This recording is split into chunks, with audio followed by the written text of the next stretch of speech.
Ito ang Presidential Broadcast Service. Radyo Pilipinas. Radyo Publiko ng Bagong Pilipinas para sa Bagong Pilipino.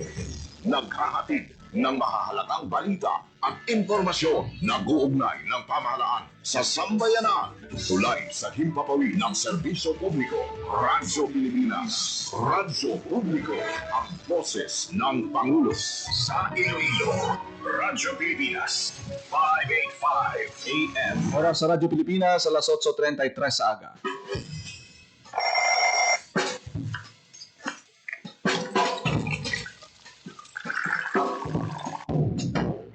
Aga sa Iloilo.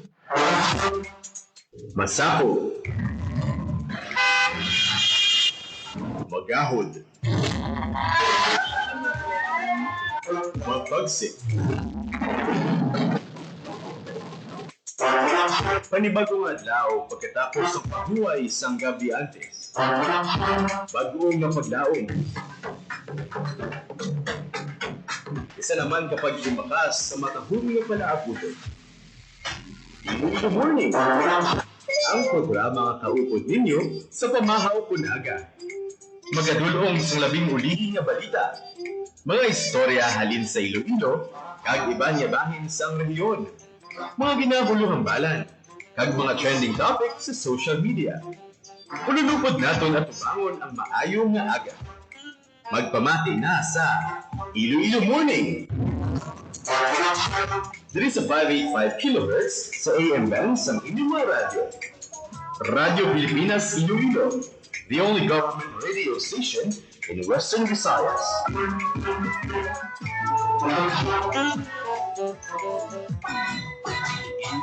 Ayong aga Pilipinas, good morning liwat Western Visayas.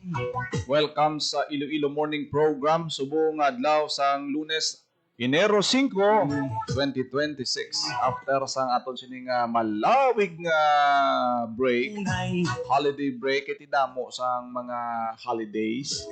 Hindi mapunggan, maghay-hay. Sako gid ang aton nga selebrasyon sang New Year sa naliligad ka semana. Subong Sa back to work kita ha. Sa mga estudyante, balik bulutuan ang aton siniya nga mga estudyante karon nga adlaw. Suno sa Department of Education, wala na sang extension ang bakasyon. Magluwas lang sa mga areas nga ginabaha dito sa may Capiz. Kung hindi kita magsala, banwas ang sigma. Tangod nga nagdulot sa mabaskog nga ulan. Ang shear line nga naton nga na-experiencehan, subong. Na-notice nyo subong nga daw medyo grabe ang pag-shift sa aton panyempo. Daw katugnaw na kita daw kabug at magbangon kon kaagahon. Perti ka bugnaw. So, hindi ka maligo kinanglan pa mag-init sa tubig. lang istar sa Pero sa aton sining mga kauturan, especially sa mga estudyante nga aga pa may klase, buti kinanglan nyo gid nga magbalik sa bulutuan ang mga assignments, ang mga uniforme na preparar na kagabi pa siguro udlak sa sa aton sining nga mga ginikanan ti excited man mo nga magbalik sa ila siniya nga mga klase ang aton nga mga bulutuan subong nga adlaw. Kaya wala man kita yasan daw dako nga weather disturbance, especially diri sa may Iloilo City kag sa probinsya sang Iloilo. Pero ang aton nga pag-asa nagapaandam gid sa mga epekto sang shear line balay. Basta wala lang na sa posible magdulot sang ulan. Ang aton nga cellphone gani bala naga-alert no, ginapadalan kita sang notification day. na in some areas sa Western Visayas posible ma-experiensyahan ang mabaskog nga pag-ulan. Nay. Ako sa Halong gid sa aton sini mga kauturan nga mga especially mga motorista tang nagabiyahe, naga-travel, naga-deliver sang goods, nagapamasahero. mata ko gamon. Halong gid dapat atubangon naton ang 2026 nga ano kita no, positive Por sila na. kagagaton nga mga prekosyon ang paghalong ara gid all the time, hindi lang ini nga siling isa lang ka ang pahanumdom bala nga kung December halong kita all months. Yeah. Sa tanan nga adlaw halong gid kita. Sa piyak nga bahin sa syudad sang Iloilo, excited na bala kamo kay after sa aton celebration sang pagsugalaw sang bagong tuig, Pasko sa naligad nga semana, subong nagalook forward kita sa isa ka dako nga selebrasyon o kon okasyon diri sa may syudad sang Iloilo, ang ginabantayan nga Dinagyang Festival 2026. May mga pagbago sa pila ka mga venue no sang sining aton siniya nga ati tribe contest kag subong man kasadyahan. Ay, From 4 judging areas, ari na lang ini sa duha ka mga judging areas subong iya nga tuig. ay, Tibot silingon ang aton mga tribo hindi na sila ayawan kalibot-libot sa apat ka mga judging areas previously nga amo ini ang practice sang tanan nga tribo. Pero subong may ara gid namang ini sang duha ka mga venue amo ang Iloilo Freedom Grandstand ngati amo gid na ang main venue sang aton nga dinagyang festival kagang isa mas malapad nga Iloilo Sports Complex. Amo na ang duha ka mga venue nga pwede ninyo mabisitahan, pwede ninyo makadtuan sa adlaw mismo sa aton kasadyahan festival kag sa dinagyang Ati Tribe Contest. Hindi na apat tibot silingon mas damo nga tawo guro ni kay ti kung gin-lower down sa duha ka judging area ang dinagyang naton nga festival. Butsilingon ti ang duha ka mga tawo sa una sa judging areas ngani matipon ini madugang ini sa attendance sa duha ka mga existing judging areas naton subong nga dinagyang 2026. agutan ng kami. Bantayan naton kay sa nason nga semana mayara sang o kundi na magsala sa Friday or sa Sabado or Domingo may opening salbo nga pagahiwaton sa diin magapasundayag sa ginapatilaw nga performance ang mga magapasundayag nga tribo. Malapor sila na ang dugan ko. Dugay-dugay kuhaon taman ang mga pinakaulihing nga balita sa may city government sa City Hall may first flag ceremony subok mo. Yeah. 2026 flag ceremony ano bilang mga announcement dito sa aton siniya nga lokal nga panguluhan. Sa lustot lang. Waon taman dugay-dugay ang update nagikan kay Emero Santiago nga nag-attend sa first flag ceremony Hi. sa aton siniya nga Iloilo City Government. Mga announcement karon ni Mayor Raisa Treñas bantayan naton. Mamo sa akon nga tunay. Ako sa Sa iban pa naton nga talalupang doon nga mga balita na ano man iya nga gamay lang imbukada lang nga pagulan-ulan na ano gid na guba gining drainage daw sa may Iloilo Central Market. Ginapa-imbestigaran na sang Iloilo City Government ko inda. kaya nagpasalig ang tagdumalahan sang Iloilo Central Market nga ti kay uhon nila ini isettle nila ang mga damages ng tuga sa sining pagkaguba sang pinaka-tiles kag salog kay dito nagtrending tong paglalain gid sang isa sa mga nagapanag-iya sang establishmento kaysa paglupok o kung sa pagkaguba sang tiles pag-leak sang tubig sa drainage ng Iloilo Central Market nagkalabas sa iyang baligya. Inday. Di kung basa baligya mo, ano pa to karon ginansyahon mo? Paano mo pa na mapresyuhan? Puno ang laway. Hindi Amo nag-isa nga ang mga pagtilaw bala mga kalamidad pag ulan-ulan nagatest gawak isa sa kalidad man sang pag-construct sang sining mga edifisyo naton pero ti kuan na no pamaagi na agud preparahan kay uhon paano pabaskugon gamot black. nga hindi na maliwat ang ini nga insidente. Sana sa bantayan naton karon Supat malapor kung sila. ano ang resulta sang investigation kay ang hambal diri sang Iloilo City Government nga mayara pa sang anong kabulan nga warranty ang Central Market bot silingon ari pa ini sa kustudiya sang kontraktor sa sulod sang 6 months kung ano dang magguba-guba kay uhon pa na nila no Ay galing. sa ila siniya nga ikasampol kung ano ang mga nagkalaguba sa sinayang area.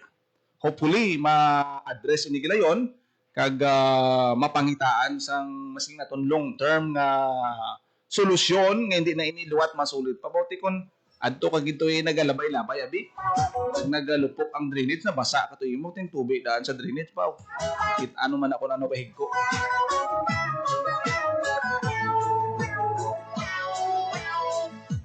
Pantayan tani kay subong nga 2026 madamo sang mga adjustment kay damo sang mga igapatuman subong Dugay. sa aton siniya nga mga merkado publiko isa na diri ang ginabantayan blang nga parking area sa ibabaw sang aton sini nga mga merkado publiko Hindi kung anong mga update sini kag ang pagbukas sang dalan dira sa may Lapas Public Market mapay. Sa imo pang kay nakasettle ng mga vendors sa sulod ang karsada dira anong sitwasyon dira subong adlaw wala buksan ang dugan ko inday. ibaloon tayo ni dugay-dugay sa mga updates nagikan sa Iloilo City Hall upod kay Emero Santiagudo. Yeah. Inday, siling sang imo tatay. Yari na sa aton sining linya si Emero Santiagudo sa paghatag sa pinakaulihing nga mga updates nagikan sa Iloilo City Hall. Ems, good morning. Yes, Jen. Good morning. Happy New Year sa mga nagpalawagin natin sa Iloilo Morning. Pag-ulan git na tapos, no, ang ginpatigayon nga flag raising ceremony diri sa may Iloilo City Hall, no? Subong na adlaw sa Lunes, January 5. Una ini nga flag raising diri sa City Hall, no? Kag nagtampong kaina dito si Iloilo City Mayor Raisa Treñas, no? Ato man ang mga konsehal kag dito man ang mga empleyado sa Iloilo City Hall. No? So, panibag-ong semana naman, panibag-ong tuig para sa Iloilo City Government. Ganit sa iya nga mensahe, no? Sa kaina, sa flag-raising, gintahayag ni Mayor Treñas na nagalaom siya na ang 2026 mangin renewed commitment para sa mga empleyado naton sa Iloilo City Hall na mag-ubra pagid sang maayo, mangin padawa pagid ng mga programa ang mapatuman, kag matagaan pagid sa dugang pagid na serbisyo ang mga Ilonggo. Siling nga, no, din remind niya ang mga empleyado nga ang handong gid, no, sang syudad ang mangin top 3 most livable city ang Iloilo City. Kag siling niya, amo na ang iya nga goal sa iyang administrasyon, no. So ang iyang hanumdom sa mga empleyado nga tigdagong tuig kinanglan start the year with new commitment na magserbisyo para sa aton nga mga Ilonggos, no. Kag madamo pa nga mga programa ang iya nga ipatuman, kag ang iya nga goal gid, no, is ang para sa ayuhan sa syudad sa Iloilo, no. So kaina ginpatigayon ang una nga flag raising ceremony, no, sa Iloilo City Hall. Pagkatapos interview ba nato na Jen, si Ma'am Maricel Mabakyal, ang Local Economic and Enterprise Officer, no, ini maikangtanan sa mga issue bala subong, no, sa may Central Market, kag sa Terminal Market, no, kumadumduman natin na nagbuko ang ulan, no, pila na kaadlaw matapos ang New Year, no, kag may mga nagkalaguba dito nga mga tas, kag may mga baligyan nga nabasa sa ulan pa, no, pati ang mga bugatan, no. So in-interview natin kay na si Mama Bakyaw, kag ang iya din pahayag na may around 4 to 5, no, nga mga vendors ang apektado, kag ang maayo nga balita, ang tanan nga mga malugbaligya nga naapektuhan, no, halimbawa ang ila itong mga bugasan ng kalaguba o ang ila nga mga baligya na hindi mapuslan, i-refund ina 100%, no, siyang kontraktor. Amo na ang pasalig ni Mama Bakyaw, kag siling niya magapadayon or mapatigayon sila sa investigasyon, no, sa kung ano-ano pa ang mga nagkalaguba, ano-ano pa ang mga manupaligya ang naapektuhan sa sining pagbubo sang ulan, kag pagkalaguba sa leakage, kag iba pa yung mga concerns dito sa may Central Market dyan, no. Pero susubong din pamangkot natin siya kung may estimated malaki ang amount of damage, no, kay tinagalinakta sa social media ang mga reaksyon sa mga vendors, kahit nagkalaguba ang ilang mga bukasan, ang ilang mga ginabaligya nga nagapang-akrawi sila. So ang siling niya, wala pa sila estimated na amount of damage sa kung pinagin ang total amount na nagkalaguba. Pero ang siling niya, 100% i-refund, no? Kag siling niya, ang contractor, ang sila man ang closely coordinate, agad na kung ano pa ang mga concerns ang matukiban along the way, no, matadaan nila ang solusyon. So after ganito kuno sa ating may flag raising subong, pagka alas 9, malibot sila dito subong sa may Central Market para i-check pagid kung ano pagid ang mga nagkalaguba dyan, no, tiyuan natin mga kaupo dito para personal man natin makitaan, kag mapalayag, no, or ma-post sa ating Facebook page kung ano na subong isura sa Central Market. Pero by the way, Ems, yes, Jen. may initial na balang rason o kung investigation kung nga ang amoto ang natabo sa drainage sa EMS kung ano daw nasupunan or ano ang initial nga findings ang aton siniya nga city government? Di maungkot na ito si mga Bacquiao dyan, no? Pero sila niya ongoing pa ang ilang investigation, no? Wala siya naka-pinpoint sa isa dito particular na reason at tungaan nag-amount na to. Pero ang sila niya naka-turn over na fully ang central market sa Iloilo City Government. Pero ang kontraktor may ara paghapon sa responsibilidad, no?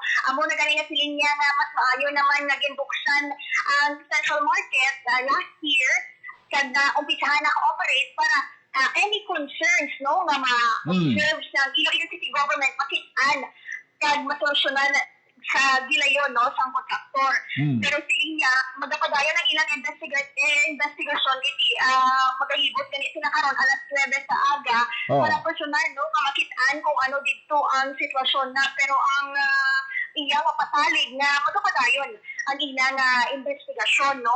Kag igin klaro man ni Mama Rister, no, kay ang ano di man bala ang masabat ang kontraktor, ang SM. So iya di klaro nga ang kontraktor, no, kay ang SM ang kumpanya sila ang nag-suppose, pero ang kontraktor ang nag-uubra kag nag-construct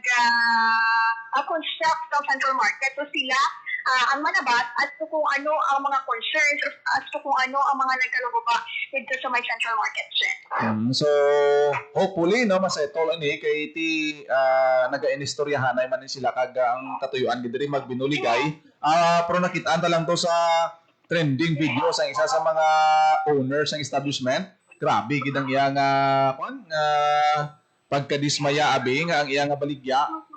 Nahalitan kag knowing nga ang drainage nagkalakakas gid ang tiles but silingon grabe gid nga pressure sang tubig ang hindi ma-accommodate sang ilang mga drainage dira kay balaan man naton kung ano ang sitwasyon sang pagbaha dira sa may central market once na magbuo ang pag-ulan na so hopefully mapaganagan ang balatyagon sang mga affected vendors kag tini assurance naman na to be settled 100% refund sa ila. Yes, dira mo na gani, no? Kag take note, no, hindi pa na gani amo gito kapaskog ang gobyerno, kag ano pa lang to, kung di ko magsala do intertropical convergence zone, no, wala pa gid sang bagyo, no, so siguro makitaan man naton ini as a big challenge man sa parte sa kontraktor kag sa Iloilo City Government nga ti as early as now pa first ibukada pa 2026 makitaan na gid naton ang mga problema, ang mga diferensya, no, para at least, no, in case sabi nga mag-abot ng pag-ululan, may ara na kita sa balaan natin kung ano ang ugahon dyan, no, may precautions na kita, pero ako na, no, ako na tawon natin, kadasig lang kay kung October 30 na bukas ang central market, around almost 3 months pa lang, nakita na natin ang mga diferensya.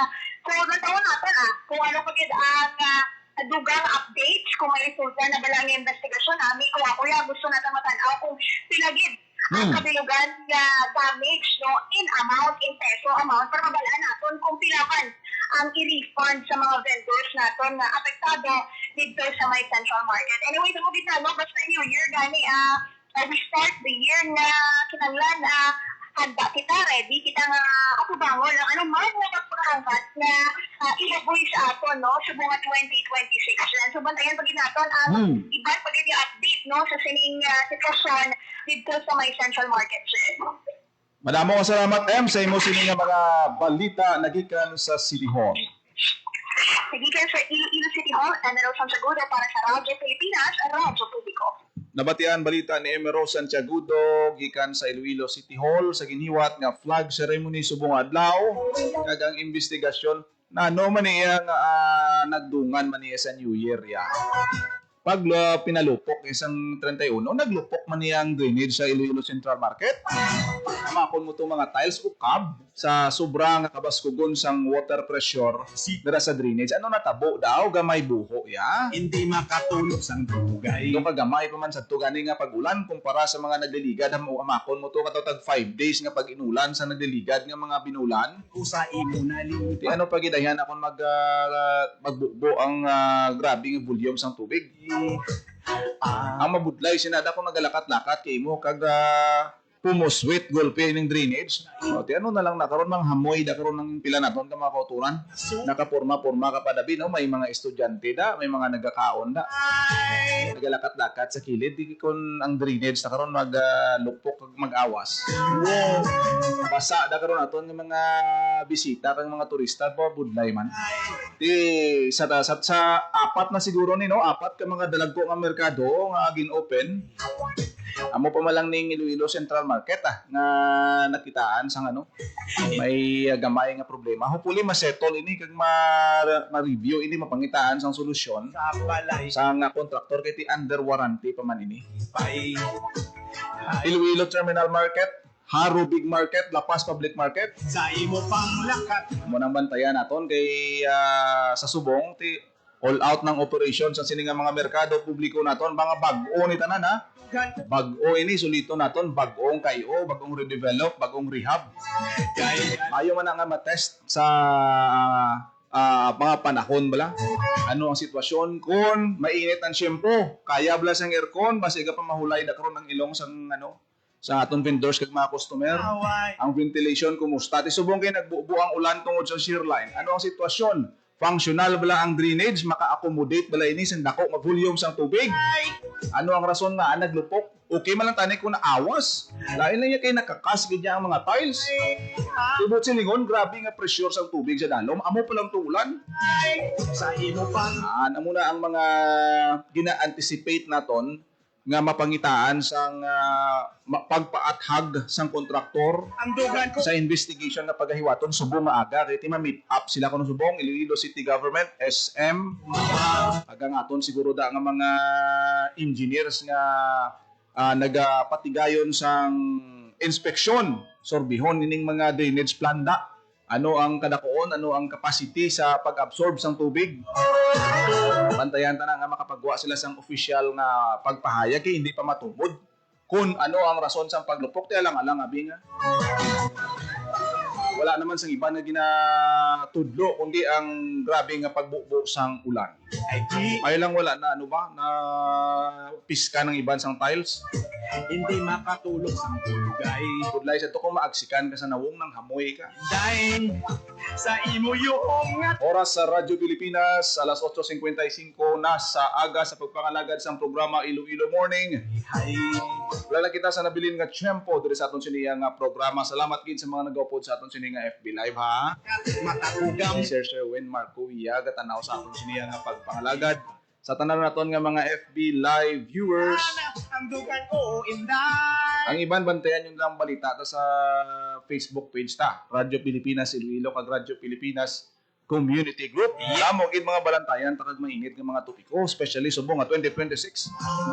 Balantayan man karon ang natalana nga pagpirma ni President Ferdinand R. Marcos Jr. sang 6.7 trillion pesos nga budget sang aton siniyang gobyerno for 2026 kay any moment ipalayag naton nina no ang pagpirma sa aton siniya nga presidente sang budget naton for 2026 after nga ini ang gin plastar kagin tunan sa aton siniya nga kongreso.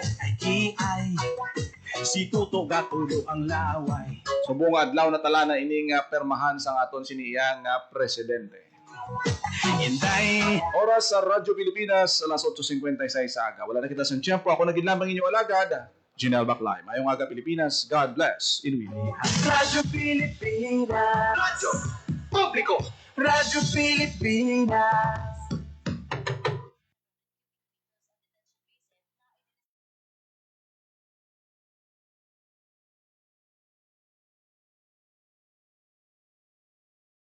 Ang inyong tulay sa himpapawid ng serbisyo publiko, ang Presidential Broadcast Service, Radyo Pilipinas, Radyo Publiko. Radyo Pilipinas. Radyo Publiko. Kinilala ng pag-international at prestigyosong Asia Pacific Broadcasting Plus Awards 2025 para sa kategorya ng Government Streaming. Ito ay dahil sa epektibo nitong pagsasanib ng mga tradisyonal na media tulad ng telebisyon, radyo at print para masabayan ang mabilis na pag-inog ng mundo ng digital at social media tungo sa mas epektibong paghahatid ng mahahalaga at napapanahong mga impormasyon sa mamamayang Pilipino. Kinilala rin ang Radyo Pilipinas dahil sa patuloy na pag-akyat ng rating. Ngayon ay matatag sa pang-4 na pwesto sa Mega Manila ayon sa pinakahuling Nielsen Radio Audience Measurement Survey.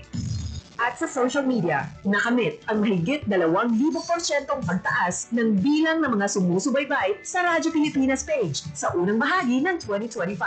Patunay ito na ang inyong Radyo Pilipinas Radyo Publiko ay tunay na kaagapay ng inyong pamahalaan sa paghahatid ng serbisyo sa mga mamamayang Pilipino. Mula sa aming lahat, sa ngalan ng inyong pamunuan at mga kawani ng Presidential Broadcast Service, kasama ang inyong mga himpilan ng Radyo Pilipinas sa buong kapuluan. Maraming salamat po sa inyong lahat, sa inyong pagtangkilik at pagkilala. Radyo Pilipinas. Radyo Publiko.